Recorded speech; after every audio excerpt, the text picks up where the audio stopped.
I think it would be good to like speak to someone about it. I mean, here in California, everyone goes to therapy. It's so Mm, common, and like, yeah, it's super helpful. Like I went to it. mm, Um, I and then I think maybe, yeah, if you understand where it's coming from, then maybe you'll be able to let it go. Like mm, yeah. yeah. Um, and then the other thing is that, yeah, then the other thing is if you find someone who also doesn't love to be hugged, I don't know. Yeah, it's a tough one. Yeah.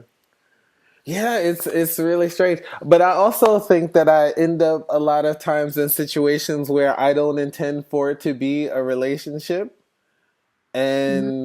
And maybe like I had one of my friends telling me she was just like that I need to stop letting people hang around me like when I know what they want from me I don't want, and they just stick around maybe hoping that it's going to be something different. But I think this is coming from a different place. But like yeah, this is another like one of my little issues as far as like I think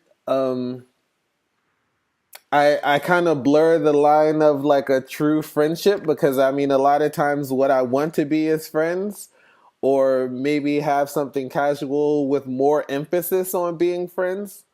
Mhm. And maybe someone is more looking, another person might be looking for more traditional, with clearly this is a relationship kind of a situation. And instead of just shutting it down completely, I just let it keep building until it Oh, gets, I don't know, and then and mhm. then we get around this year long point, and then maybe this is where they're like, okay, this is, yeah. So this still feeds into the attachment theory thing that like so there's like people who are more aloof, like it sounds like you are, like I am, like Mark is. And then there's this other kind of attachment called anxious. Mm, So you know how it always seems like some people in relationship are always like you're talking about these people that you're getting in relationship with who are like wanting to lock something down, like they need reassurance, they need your affection. mm, And those people are naturally drawn to aloof mm, people because they didn't get that when they were younger. And so, like, it's this like cycle where they're naturally drawn to like wanting that and not getting that. mm, So it's like, it's a mm. common thing, what you're talking about. And actually, in that kind of way. Um, so yeah, you really need to look into attachment theory because it's fascinating. I think it'll like answer some questions for you. Interesting. So attachment theory. Yeah, I'm gonna. And this is something separate from the Love Is Not Enough book. This is It's separate. It's okay. separate. It's also very well known in psychology. Mm-hmm.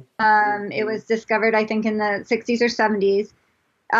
It is talked about in the YouTube UCLA class that's on YouTube that I talked about, the Mm, intimate relationships class. It's very well known, though. So if you search it, you'll find all sorts of articles on it. But basically, there's like four main types of attachment, and everyone falls into the category. There's secure attachment, which is great. Like that's a person who's just like, they can have relationships, they feel secure by themselves, they feel secure with others, they can do the natural given already for them, or they got whatever they needed as a baby. mm, And then there's the like the anxious attachment ones, who are the ones who um, didn't get enough of whatever they felt they needed, and went in a way where they're like constantly seeking that, mm, like they're constantly seeking approval, they're constantly seeking affection, but nothing's ever really enough for them. These kind of people who like just uh need a lot of outside affection basically, but maybe too much, and you're kind of like, okay. yeah. And there's the ones like you and me who are like aloof, who like independent to the point where like we kind of pride ourselves on being independent, but it doesn't necessarily always make for good things in relationships because we're almost like too independent, or we're like we don't consider the other person enough, or Mm, like we're used to doing our own thing. We don't really want anyone telling us what to do and all this stuff. And then there's like one other category which is more rare and more extreme, where it's like people who like really had like some sort of messed up childhood when they were a baby, and they're I forget what the name of that one is, but it's very rare. Wow. But a lot of what happens in relationships is the anxious and the avoidant or aloof person do this back and forth the whole time, where the one person's always wanting more and the other person's always drawing away. And that's a common thing we see in relationships, right? So can those kinds of relationships work? I think what would be better, and what I've read is better,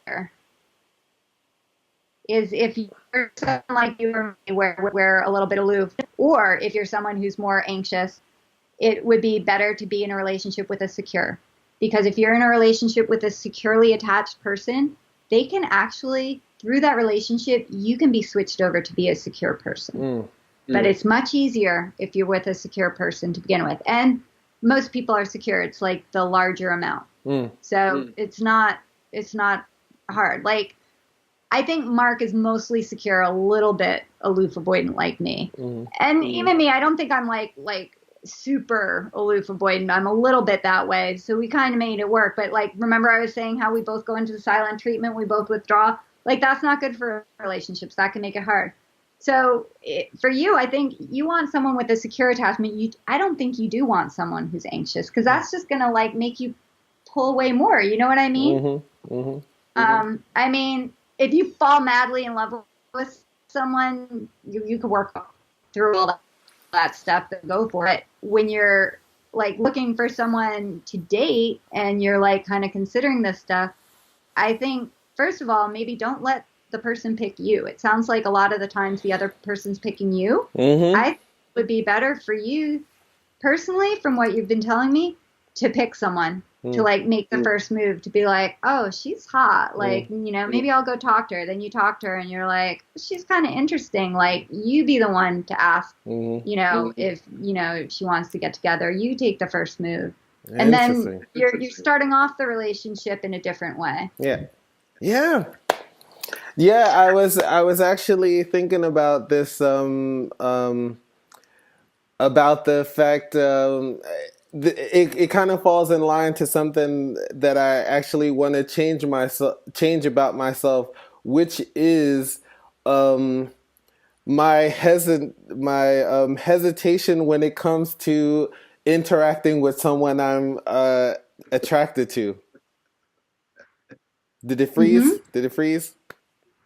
It froze for a second, but what I heard is that you said you want to change the way you interact with someone you're attracted to. Yeah. So would you not usually, if you're attracted to someone, would you not usually show it or make a first move?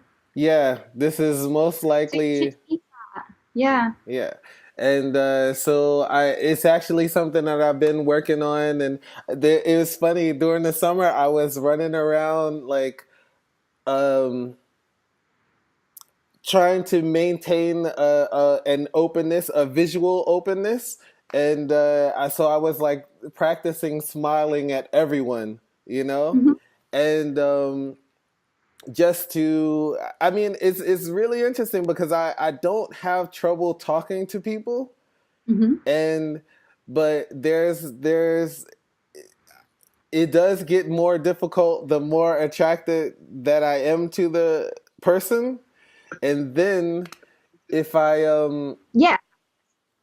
mean, I guess this is pretty natural because the stakes are a little bit higher for the rejection, but it's I do end up just allowing people to pick me, and I don't just go straight for what it is that I want. I'm often I just get picked, and then the person is just around, and then they just stay around, and so that's exactly what I was doing before I met Mark, with like every boyfriend, like, like how I told you, like the boyfriend I broke up with, it wasn't because he was treating me bad. I mean, he loved me, he adored me, he treated me really well, but I didn't pick him. He Mm, picked me. mm, And I kind of let it happen. It was like I wanted more of a friendship connection, mm, but like, whatever. mm, He was a nice guy. And I used to do all that same stuff. And it's even for a female to like, I mean, it's easy to just let other people, yeah. make the first move. But of course, it can be anyone. Yeah. And Mark was the first one where I was really like, no, I'm noticing him. I'm Mm-hmm. picking him. And that changed things around for me. So I think it really could work for you too. Mm-hmm. And I would just say, don't be too shy or too, hesitant to talk to that person you're really attracted to, because you're an attractive person, you're an intelligent person, you're a creative person. Like, you Oh, have all this going for you, thank you. like, yeah, go for it. Yeah, yeah, yeah. I got to work on it. This is definitely what I gotta work on, and actually, it's really interesting that you picked up on it so so completely. See, you Cool. you But helped me. next time I want to hear about you having, yeah, gone up to someone and like made the first move and what happened and Yeah. how. Yeah, I actually started doing it, and but I'll tell you about it another time. Yeah, I'll tell you about it another time. I was doing it a little bit in